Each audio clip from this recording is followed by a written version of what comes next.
So big news as a ceasefire agreement has been reached in Ukraine after 16 hours of talks between diplomats from 4 countries. Russian leader Vladimir Putin making that announcement this morning. But as it turns out, the fighting continues because the deal does not take effect until Sunday.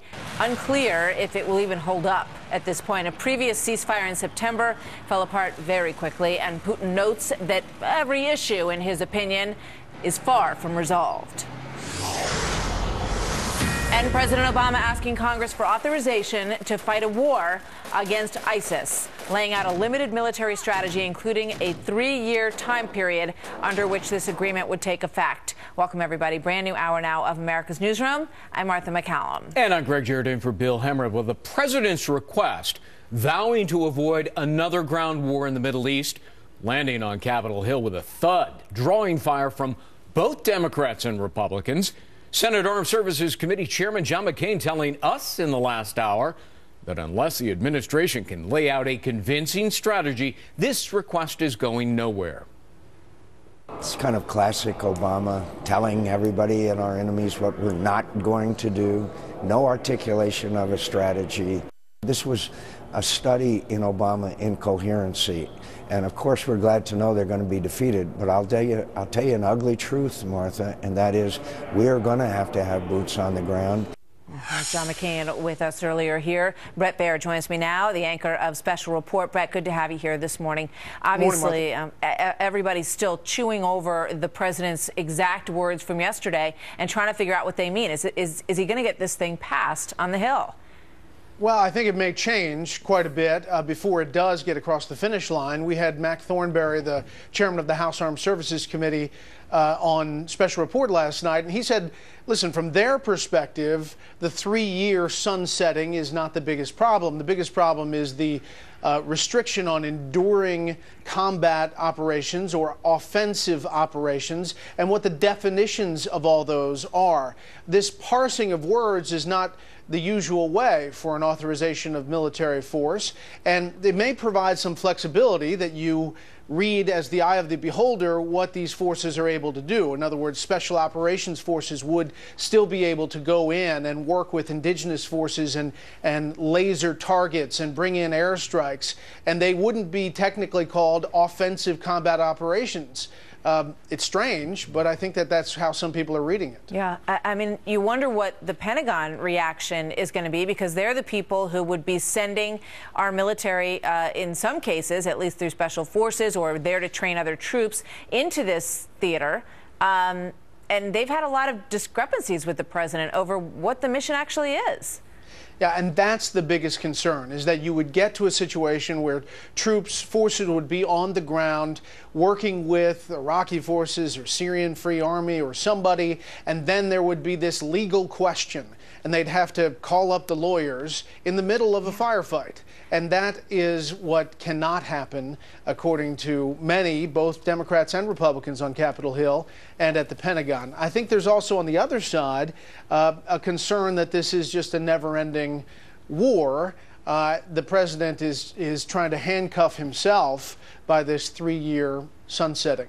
I mean, in a very practical sense, if you are, one of the military commanders in this operation, if you've got people training forces on the ground in Syria or backing up forces on the ground in Iraq, and they come into a firefight with, ISIS fighters, what exactly are those U.S. members of the military supposed to do? Well, under this, they could fall under defensive forces, I guess, under the definition. It's all this semantics, Martha. It's really amazing that we, are fighting a war against radical Islamic terrorists with a rhetorical semantics wording about how we're going to do it. I think there is, up on Capitol Hill, some doubt about how that's all being structured. If you're a family member of a special operator on the ground with some of these indigenous forces, guess what? They're combat forces. They're on the offense, and they're in harm's way. And if you're a member of ISIS and you're listening to this and you're watching these words, you're interpreting it as something that has a bit of a time frame attached and no offensive ground forces. So it'll be interesting to see what the reaction is from the people that were fighting in all of this. Bret, thank you very much. We'll see you tonight. See you, Martha. Getting reports now of a major setback in the fight against al-Qaeda's most dangerous branch. The Washington Post reporting that the CIA has been forced to scale back its counterterrorism operations in Yemen because of the rebel takeover of the capital Sana'a, disrupting an intelligence network that took years to build.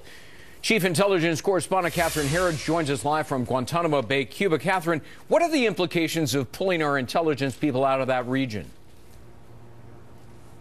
Greg, this decision to shut down the U.S. Embassy in Sana'a and to withdraw 200 U.S. government personnel is clearly a setback for counterterrorism operations in that country. There's no other way to assess it. The U.S. government's most senior intelligence officer on the ground is the CIA's chief of station, and in almost every case, they are based in the embassy in that country.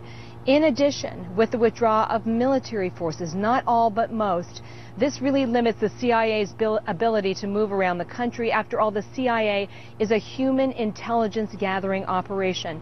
And finally, the CIA has worked really very hard since 2009 to cultivate this network of informants with the cooperation of the Yemeni government. And it was that intelligence that allowed the CIA to target very high-profile operatives with this group al-Qaeda in Yemen. This will be much more difficult in the future. Despite all of these setbacks, this week the White House has put the best positive spin on developments. There continue to be Department of Defense personnel, U.S. Department of Defense personnel on the ground in Yemen that are coordinating with their counterparts in Yemen, in the Yemeni government, and continuing to carry out the kinds of actions, the counterterrorism actions that are necessary to protect the American people and our interests around the world.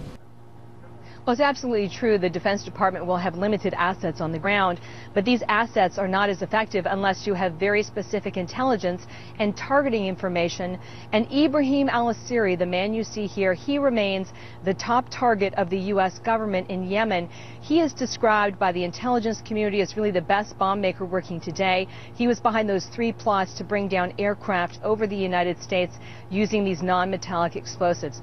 And what's really key here is that the group al-Qaeda in Yemen has continued to share its expertise, especially in non-metallic explosives, with al-Qaeda in Syria. So it's essential for the U.S. government to try and contain this group if it's at all possible, Greg. All right. Catherine Herridge live in Guantanamo Bay, Cuba. Catherine.